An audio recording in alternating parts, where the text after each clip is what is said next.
Quem não tem equilíbrio emocional, essa pessoa se boicota em tudo. Ela é a maior inimiga dela mesma. É simples assim, gente. Não vou aqui dourar a pílula. Eu preciso dizer isso assim. É duro, mas eu preciso dizer isso com muita clareza. Equilíbrio emocional não é opcional. Não é opcional. E eu já queria começar a falar do equilíbrio das emoções. Já queria falar sobre isso. Já queria falar muito sobre isso. E hoje eu já começo, então. Nós já vamos começar a comer esse mingau pelas beiradas. Preparando já para o curso Equilíbrio das Emoções. Não é? Vamos lá? Todo mundo aí? Papel, caneta e lápis na mão. Vamos começar a falar do equilíbrio das emoções? Vamos lá? Então vamos. Bom, primeira coisa que eu gostaria de relembrar, que essa história, né, essa tradição agora de falar das emoções, de falar do equilíbrio das emoções, quer dizer, de falar sobre isso, ela é recente, é relativamente recente. É coisa de uns 20 anos para cá. 20, 30 anos para cá. Por quê? Porque 30 anos para trás, qual que era o foco? Inteligência. O foco é a inteligência. Então foi desenvolvido no século XX testes de inteligência, o famoso teste do QI, do coeficiente de inteligência, que é um teste de quê? O teste de QI é um teste de raciocínio lógico. Então, qual que era a tradição? Você aplicava um teste de inteligência para medir o quê? Raciocínio abstrato, raciocínio matemático, raciocínio geométrico, raciocínio lógico. Não é? Raciocínio lógico. Era um teste de inteligência. E aí você tem lá uma média, uma numeração, e você detecta a inteligência da pessoa. Geralmente, inteligência lógica, matemática. Porque o teste de QI, ele não mede todas as inteligências. Não mede todas as inteligências. Já no final do século XX, alguns teóricos, psicólogos, começaram a postular as chamadas inteligências múltiplas. Porque o que as pessoas começaram a perceber? Tem vários tipos de inteligência. Então, você tem uma criatura, por exemplo, que tem uma inteligência para o esporte fenomenal. Isso não significa que quem tem inteligência para o esporte, para o futebol, para a ginástica, para a corrida, para qualquer tipo de esporte, para o basquete, quem tem essa inteligência, tem a inteligência em todas as outras. Não é isso? A gente percebeu, por exemplo, que tem pessoas que têm uma grande inteligência musical, músicos, compositores, e a pessoa não tem inteligência matemática. Ela não é boa em geometria, matemática e lógica, mas tem uma inteligência musical extraordinária. Você tem dançarinos, bailarinos, tem uma inteligência corporal absurda. Então, o teste de QI é um teste que mede inteligência, mas não todas as inteligências. Apenas um tipo de inteligência. E as emoções ficavam, meu Deus, nem se cogitava disso. Então a gente ouvia muito isso. Emoção era um negócio de quinta categoria. Ninguém se preocupava com isso. Ser profissional era não demonstrar emoção. Emoção era coisa inferior. Emoção era um defeito. Eu me lembro, por exemplo, que tinha um seriado, eu peguei o primeiro, hein, gente? Primeiro seriado na TV, aquelas TV de tubo, preto e branco. aquelas TVs antigas. Eu assisti um seriado que era o Star Trek, o Jornada nas Estrelas. E no Jornada nas Estrelas, havia uma personagem do seriado que era o Spock. Todo mundo lembra do Spock, um vulcano. E o Spock, ele era um ídolo, porque ele era um ser que não tinha emoção. Ele era só razão, só raciocínio, só lógica. Claro que isso é uma fantasia. Isso não é possível. Isso não é possível. E o que mudou isso? O que deu a grande virada na ciência, na neurologia, nas neurociências, na medicina, de um modo geral? O que mudou foram casos, aí tem casos famosos, casos famosos de lesões no córtex pré-frontal, nessa região do cérebro, o córtex pré-frontal. E o que as pessoas começaram a perceber? Que em alguns acidentes vasculares cerebrais, ou em alguns traumas cerebrais, a pessoa caía de uma motocicleta, caía de algum lugar, sofria algum acidente, e ela tinha uma lesão cerebral. O que se percebia? Que muitas vezes a inteligência da pessoa ficava totalmente preservada. Então, a inteligência estava preservada. Teve um acidente, inclusive, no século XIX, com Phineas Gage, Phineas Gage, que era um funcionário da ferrovia inglesa, e ele sofreu um acidente em que uma barra de ferro atravessou o seu crânio. Ele sobreviveu, no entanto, ele teve uma série de prejuízos, mas não foram prejuízos na sua inteligência.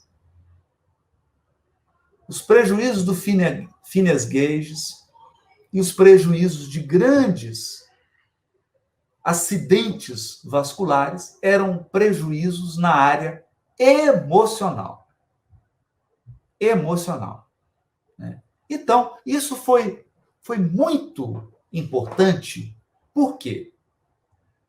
Primeiro, a neurologia e a neurociência começou a estabelecer de um modo muito claro, a partir do estudo do cérebro, dos circuitos neurais, começou-se a identificar as regiões ou as estruturas cerebrais que estão ligadas às emoções. Então, o primeiro foi o Papez, que definiu um circuito chamado circuito de Papez, o sistema límbico, não é isso? O sistema límbico, quer dizer, aquele conjunto de estruturas cerebrais, o estriado ventral, a amígdala, o giro cingulado, quer dizer, uma série de estruturas cerebrais que são responsáveis pelas emoções. Então, isso foi importante, porque as emoções, o estudo das emoções, ele saiu da poesia, ele saiu da filosofia, que colocava o sentimento e a emoção no coração, e a emoção foi para o cérebro. Então, percebeu-se que estruturas cerebrais são responsáveis pelas emoções. E mais, essas estruturas cerebrais responsáveis pelas emoções são as mais antigas. São as mais antigas. Então, um passarinho tem sistema límbico. Um passarinho tem sistema límbico. Um cachorrinho tem sistema límbico. Um gato, um rato, um ratinho, gente. Um rato, um camundongo, tem sistema límbico. Então, é muito antigo. E, por outro lado, quanto tempo que nós temos o Homo sapiens sapiens? A espécie humana mesmo. Há 30 mil anos. Não mais do que 30 mil anos. Não é? A espécie humanoide, os humanoides, homem de Neandertal, surgiu há 200 mil anos, mas o Homo sapiens sapiens tem 30 mil anos. Então, que nós temos essa inteligência, córtex pré-frontal, que nós temos a lógica, o pensamento abstrato, tem 30 mil anos. O sistema emocional tem milhões de anos.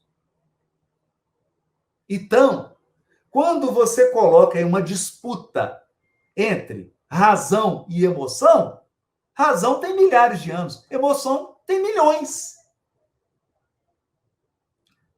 É a luta dos milhares contra os milhões. Olha que interessante. Dos milhares contra os milhões. Não é isso? Né? Então, não, nós temos, na verdade, muito pouco tempo de córtex pré-frontal. De sistema límbico, nós temos milhões de anos. Centenas de milhões. Então, o que significa isso? Nossa parte emocional é ancestral. É muito mais velha do que a nossa parte racional. Tá explicado, né? Tá explicado. Então, essa foi a grande descoberta, essa foi a grande fronteira. Né? O Eric Kandel, que é um grande neurocientista, foi um dos grandes, inclusive prêmio Nobel de Medicina, começou a estudar o sistema nervoso, os circuitos cerebrais, e o Eric Kandel, ele é autor do livro Princípios de Neurociências. O Eric Kandel afirma que esse século agora é o século do cérebro. Esse século XXI é o século em que nós vamos estudar emoções, cognição e consciência. É o século do cérebro. A gente não tem nada que seja mais estudado hoje do que o cérebro. Estão tentando de tudo quanto é jeito mapear o cérebro, entender como... E é complexo, complexo, complexo, complexo, mas bota complexo nisso, gente. Para vocês terem uma ideia da complexidade do cérebro, só para dar uma ideia, como que é complexo? O nosso cérebro tem 1.275 centímetros cúbicos de massa cerebral. 1.275 centímetros cúbicos. O que significa isso? Um pouco menos que 1,5 litro de massa cerebral. Esse é o volume do nosso cérebro. Quantos neurônios? A doutora Susana Herculano Uzel fez esses cálculos e chegou a uma aproximação de que nós temos em torno de 86 bilhões de neurônios. 86 bilhões de neurônios.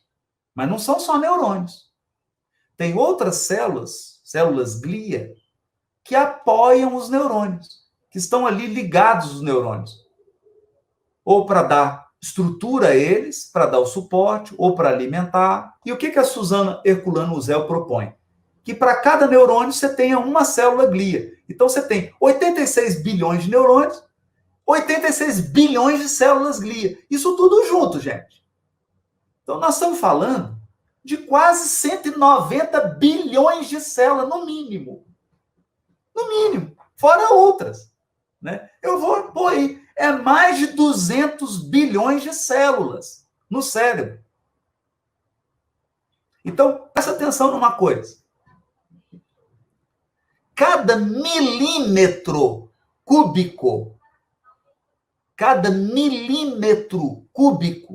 do cérebro tem mais de 68 mil neurônios. 1 milímetro cúbico. Milímetro, gente. É milímetro. O que é milímetro? É um pouquinho mais do que um fio de cabelo. Em cada milímetro cúbico, você tem mais de 68 mil neurônios. Além disso, um neurônio, ele se conecta com outros neurônios. Quantos? De 10 a 20 mil outros neurônios. Então, quantas conexões que existem? Trilhões. Trilhões.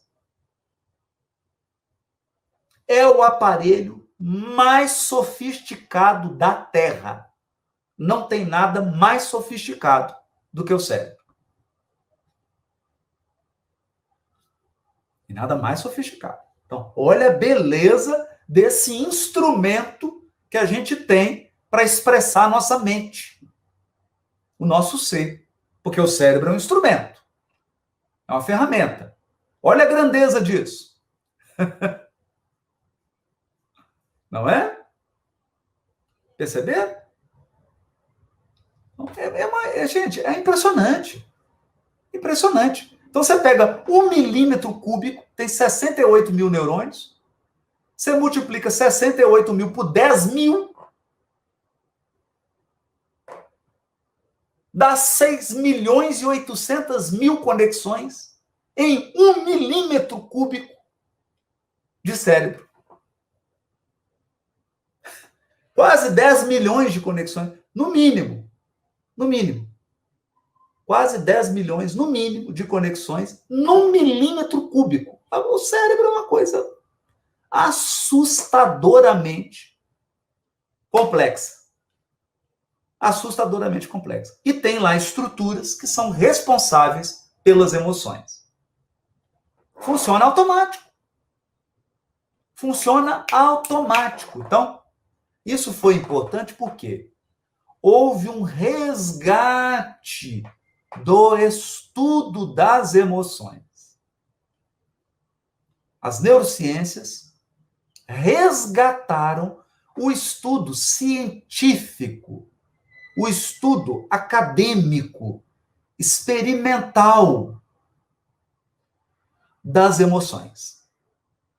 Então, aqui no Projeto Odisseia, quando eu falo de emoções, eu não estou falando da música do Roberto Carlos.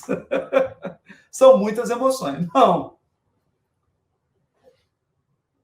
Nós estamos falando aqui das emoções na perspectiva das neurociências. Né? Na perspectiva dos circuitos neurais, do funcionamento do sistema nervoso. Ok? É importante a gente entender isso. Né? E uma grande retomada das emoções se deu com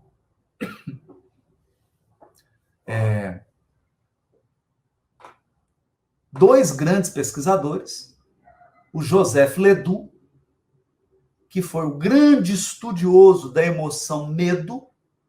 Então, Joseph Ledoux estudou camundongos e ele estudou uma estrutura no cérebro que se chama amígdala. Não é a amígdala da garganta não, tá, gente?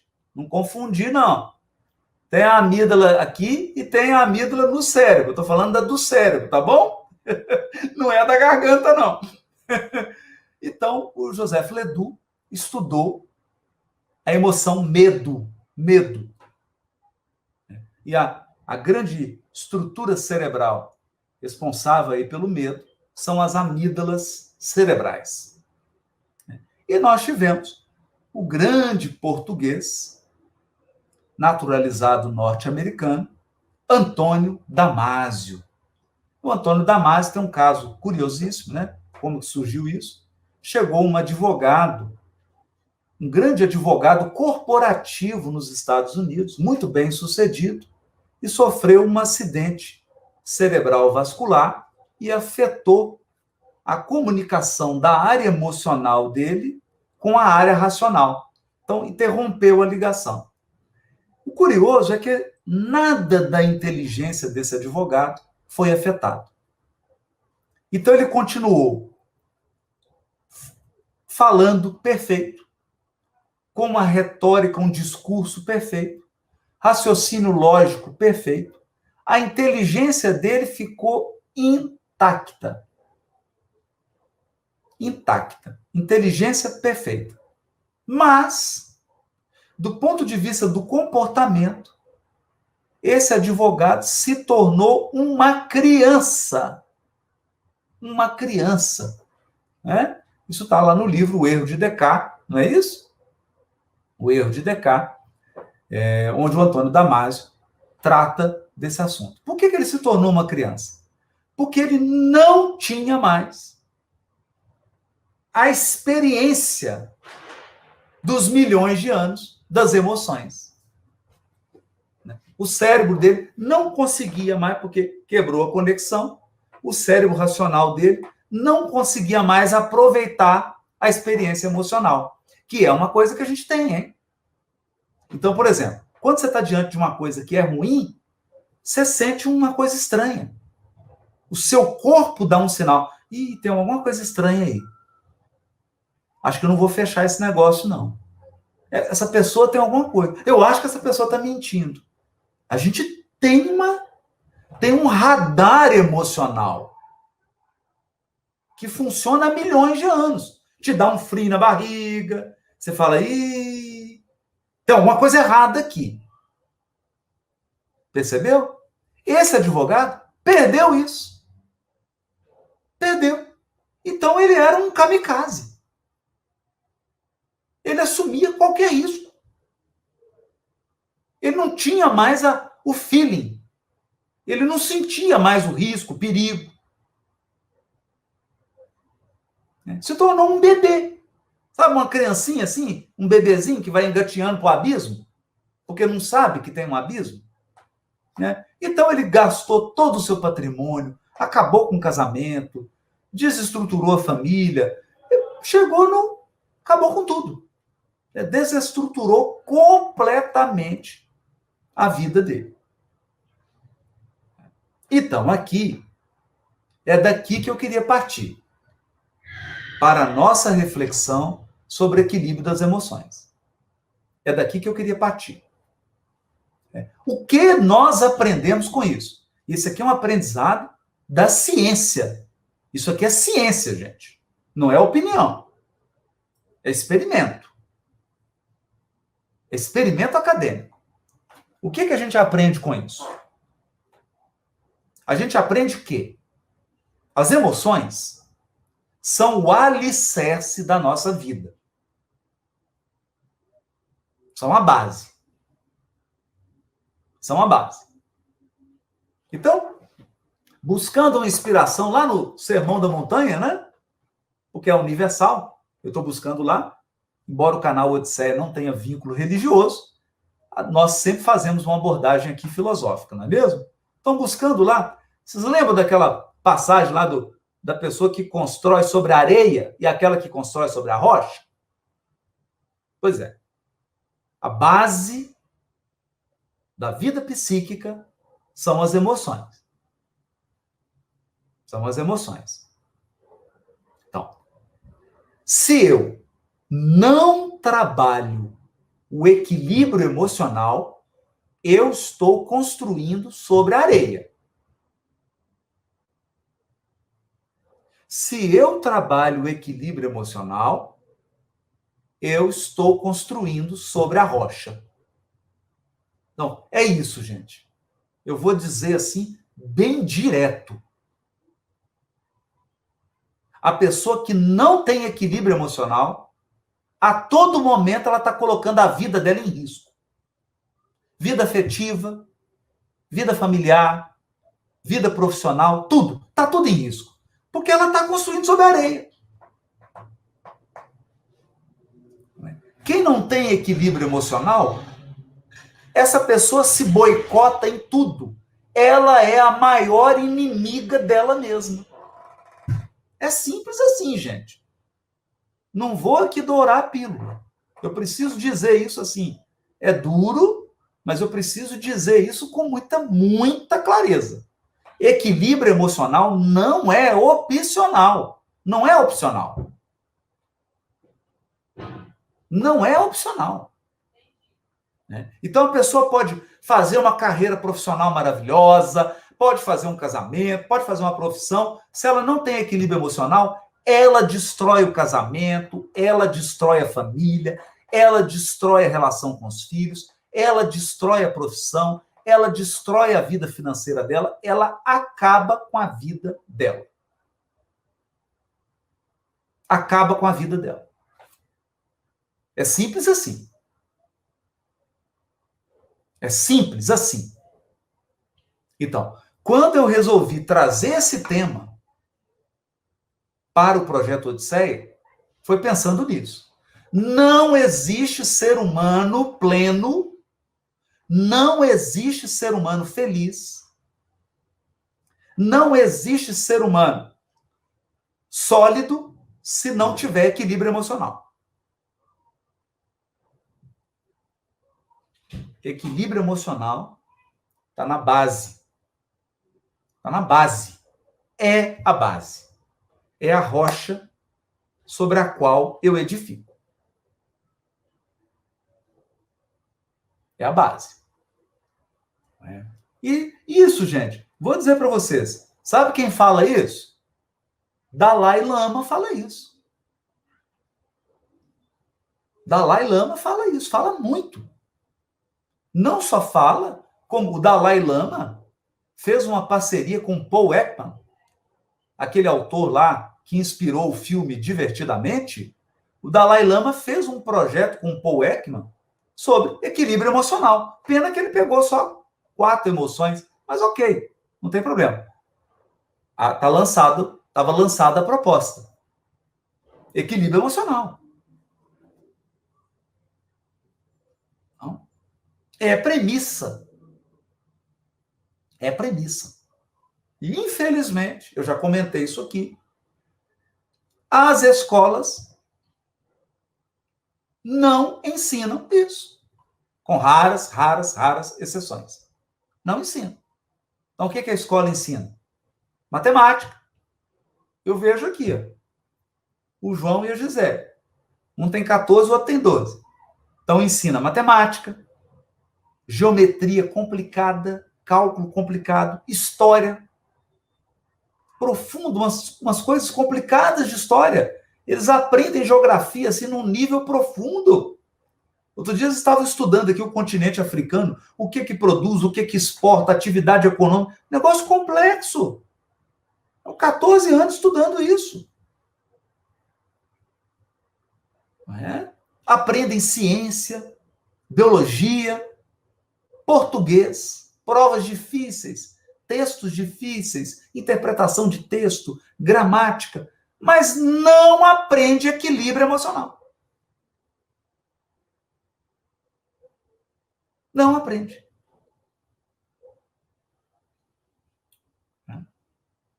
Então, você tem o quê?